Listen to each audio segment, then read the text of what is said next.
Castle. Hello. Forget for me. Wait till you want this one. Give me this one. For me, love me. Get me water, please. I need to go to Paris. Castle. Cabo. Mo ní kó forget for me. Kí ló ṣe tó ń gbọ́n now? Ṣé Pablo. Ta ló ń jẹ́ bẹ́ẹ̀? Ọkọ mi. Èmi Pablet. Pablo. Bam.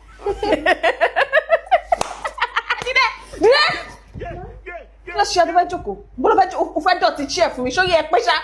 Mama jókòó sí chair. Wọ́n jókòó sí chair forget fún mi. Pablo Pablet òṣùwọ̀n ló ń pariwo. Yes, ma. Olúmídé fún mi. Okay, ma. How they find me up and down now? Hey, big auntie, kí ló ń ṣẹlẹ̀ now? Ó ti tó ẹ̀gbẹ́nu sàn. Ọmọ burúkú yìí sọ pé òun girlfriend ẹ̀. No, kò ṣe girlfriend mi o. Ó pè é Pablet. Kí ló ń jẹ́ Pablet? Pablet Ó like. pè é Pablo. Irú àwọn kò ṣe. Pablo, auntie, I don't just said I don't use iPhone 17 and G-Shock ni. Ṣé tí kábọ̀ mi lójú ni? Do you know how rich I am? I'm missing, I don't dey cash out. Tí mo bá pè $10 dá mi lóhùn. Ṣó yẹ pé ṣá sit down. Things are better than before. Things are not the same. Olúmídé, mo dẹ̀ sọ fẹ́ ẹ̀gbọ́n mi kan bójú tó ẹ̀. Mo sọ ti máa yan ẹ̀fọ́ tí ṣó yẹ pé ṣá. Mo wé interrupt me this poor wretched girl. Hey, poor wretched girl, they calm down. All these Ikorodu girls. Your mama no get money. Your mama no train you well. Wọ́n náà gbogbo náà ṣe ohun tó gbé sórí nǹkan tó wọ́wọ́ lẹ́mọ̀n lé lẹ́mọ̀n. Kí ló máa ń ṣèyàn ọmọ yìí ná? Tí ọkọ̀ kúrò bí náà ń get out. See, hey, Pablo.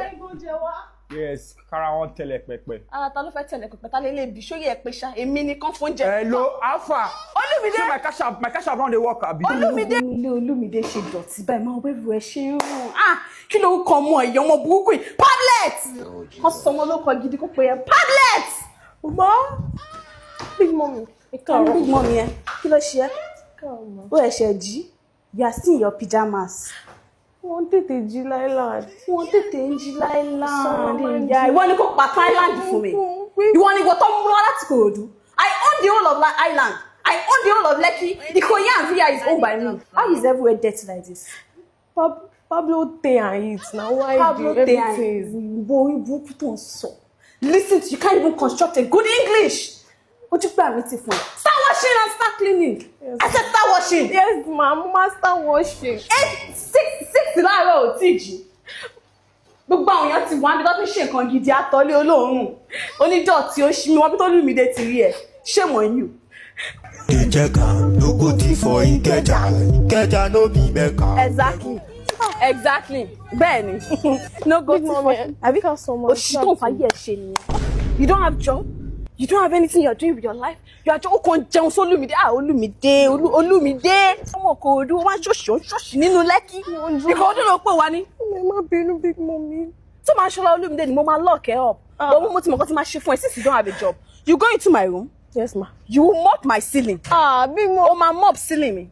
O máa kó gbogbo àwọn aṣọ ní wardrobe mi. O máa kó wọn lé, o máa tún wọn fọ̀. O máa tún wọn lọ, o máa ṣe gbogbo ẹ̀. Tó bá ti wá ṣe tán gbẹ́nu òṣì lọ. Ṣé o gba àwọn ewé? You wash them. They are too dirty. O máa nu gbogbo ẹ̀. Àrògiri náà, you wash them. Gbogbo àwọn glasses o máa nu gbogbo ẹ̀. That's exactly what you're going to do. O máa ti bí ẹ̀dá. O máa kí n má rí ẹ̀ ń sísìn. Yes, ma. Ọmọ àlè. Pablet!